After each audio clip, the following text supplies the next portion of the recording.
मुंबईत फिरतात, पुण्यात येतात, काय गणपती बाप्पाला साकडं घालणार आहात तुम्ही राज्यासाठी? सगळ्यांचं भलं होतं आणि सगळ्यांचं बुद्धी होती. सर, तुम्ही त्यासोबतच महाराष्ट्र सैनिकांना आव्हान करणारी पोस्ट केली आहे, मराठा बांधवांना मदत करा, जिथं लागेल तिथं तुम्ही जा, शेवटच्या बांधवापर्यंत पोहोचा. काय सांगाल महाराष्ट्र सैनिकांना? नाही, मी आता ते आंदोलन बघतोय. मला वाटतं ते जे मराठा बांधव आहेत आपले भगिनी, ते मला वाटतं 1-2 दिवसाची तयारी करून आले. त्यांचं तिकडे खाणं संपलंय, पाणी संपलंय, त्यांचे औषधं संपली असतील. तर मला वाटतं की शेवटी ते कुठूनही आले असतील तरी आपले आहेत, मुंबईत आले आहेत. त्यांना कुठेही एकटा नको वाटायला, ही आमची भावना आहे. मला वाटतं की कुठेतरी आम्ही त्यांची मदत करूच, आता आजपासून चालूच.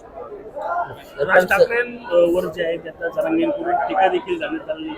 फडणवीसांच्या सोबत जाण्यावरून ही टीका जी आहे ती करण्यात आलेली आहे.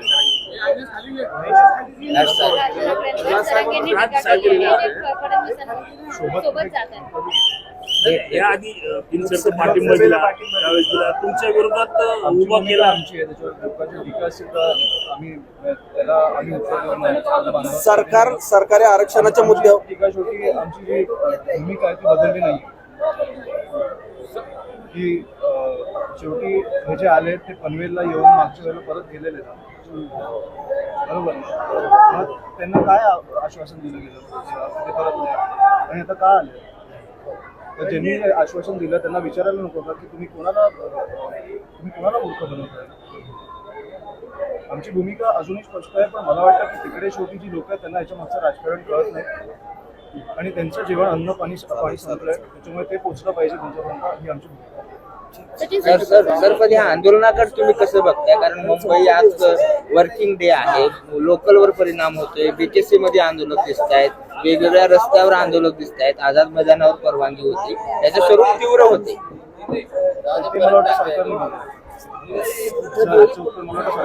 मुंबईच्या लोकांना पण त्रास होतो आणि ते पण जी लोक आलेत ते त्यांची एक मागणी घेऊन आले, त्याच्यामुळे याचं मला वाटतं सरकार उत्तर शोधत नाही असा आरोप होतोय सगळ्यांना. तुम्हाला काय वाटतं? आणि मला सांगा, तुम्हाला टेक्निकली काय वाटतं? हे आंदोलन जे मागणी करतात ती टेक्निकली तुम्ही देऊ शकता? तुम्ही दरवेळेला आमच्या तुम्हाला टेक्निकली काय वाटतं? पण सरकारने सोल्युशन काढतो असं आंदोलकांना म्हटल्यानंतर ती भूमिका सरकारने घेतली पाहिजे. मला वाटतं की ह्या वेळेला तुम्ही आलाय तर मला वाटतं जे काय उत्तर आहे ते घेऊन तुम्ही परत जे तुमचं म्हणजे जे सरकार देईल, जे जर दिलं तुम्हाला आरक्षण तर ते कुठे मिळणार आहे? कारण शेवटी आपल्याला ते रोजगारात आणि शिक्षणात लागणार आहे, ते कसं मिळणार आहे ह्याचं उत्तर तुम्ही घेऊन जा.